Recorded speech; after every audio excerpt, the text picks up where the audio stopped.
What's your obsession? 3, 2, 1.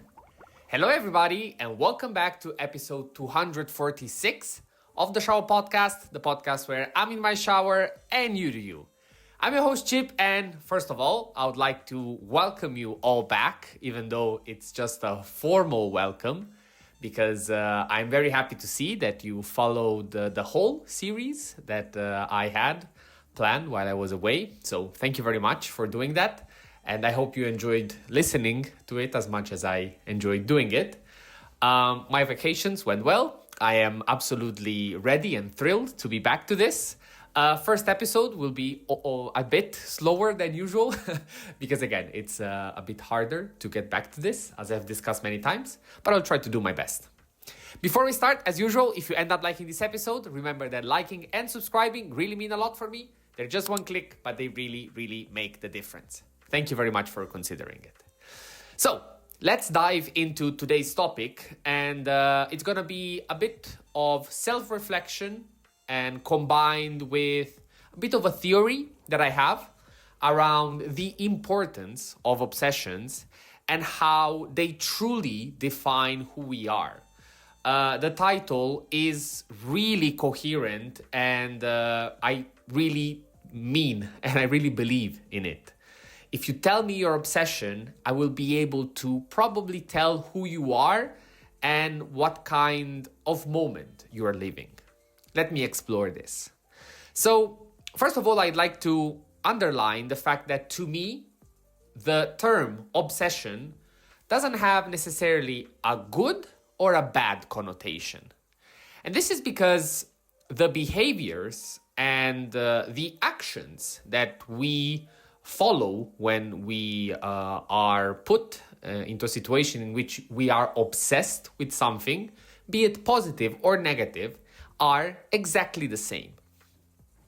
What I'm referring to, besides the classic definition, so doing something every single moment and thinking constantly about something that you are obsessed with, I believe that you are able to classify it as an obsession and really identify yourself with that specific one when, during that process, while you are in it, you realize one thing.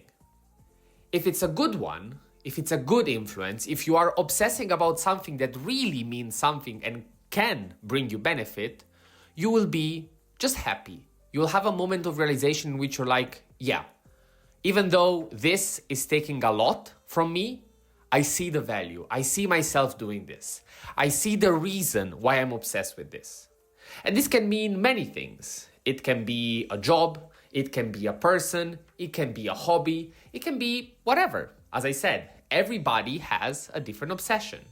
For example, for me, something that I am obsessed with in what I just described to you. So I think about it every single day.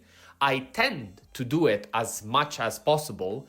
And I do have those moments in which I am, yes, this makes me really, really happy. For me, those are racket sports, be it tennis, paddle, any kind of activity that requires those two things just brings me into it. Effort doesn't feel so tough on me. Finding time becomes easy. And overall, any kind of improvement or challenge within that realm is very effective on me. And this, of course, is something positive, because it goes into the direction of something that just improves your life. It is a social thing. It is a healthy wise, it's something that they recommend. They say it's the healthiest sport in the world. So I'm happy about that. But there are also things and moments in which the obsession can become negative. I'm not gonna go into the space of addictions or stuff that it's clearly by definition something wrong, but I can describe even the micro obsessions that we might have. It can be, as I said before, a relationship when we are fixated with something to the level and to a degree where we ignore anything that is really obvious, if you looked at it from an outside perspective, but to just ignore it because your focus is just on achieving that thing, on getting the result, not considering really the consequences. The same can be said for a job, for a career in which you start declining, removing, and alienating yourself from everything that you actually valued prior to that, just to be able to reach that goal. And the reason why I say and I give the connotation of bad to those activities, it's connecting it to what I just said before. There's gonna be a moment in which you are by yourself or you are hit simply with reality, and you realize that maybe everything that you are doing was not so right. You have a moment in which, instead of saying, yes, I can see the reason why I do this, you start actually reflecting and say, actually, I see why things are going so wrong around me and why things are going bad. Now, all of this to tell you just one thing, and it might go and it might sound a bit like a contradiction, but hear me out.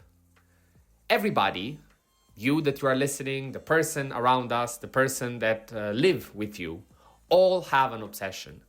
I do strongly believe that it's absolutely impossible to live without one. The degree to which you are obsessed with that thing can change and can vary. Somebody can be very obsessed, and this can be good or bad, and it can reflect also on the results that they get. Or they can be a bit obsessed with something.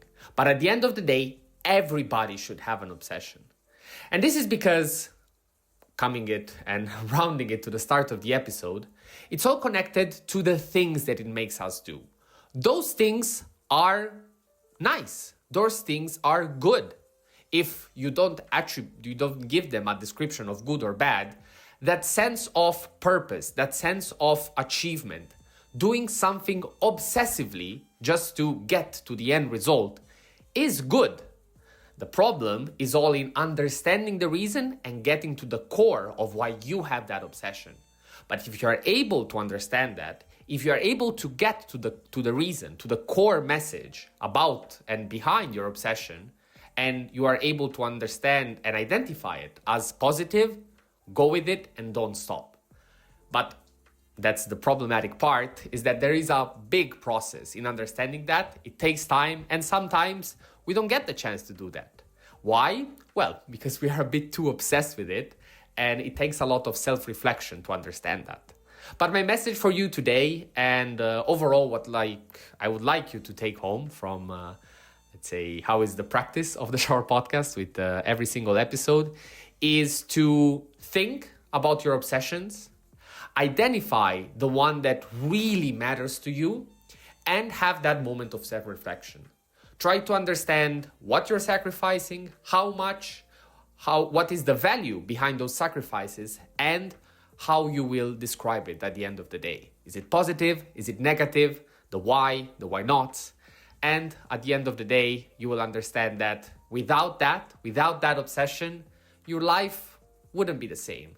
And that's just right. Having said that, that was all for today. Thank you very much for listening. Quite an interesting episode, I have to say. I knew that, let's say, this idea was pretty clear in my head, but now that I've exposed it to you without cuts for 10 minutes, I confirm it again. It's really something that I truly believe in. And if somebody tells you that they don't have one, is either because they haven't realized or because they are in a moment in life in which things are not going all that great.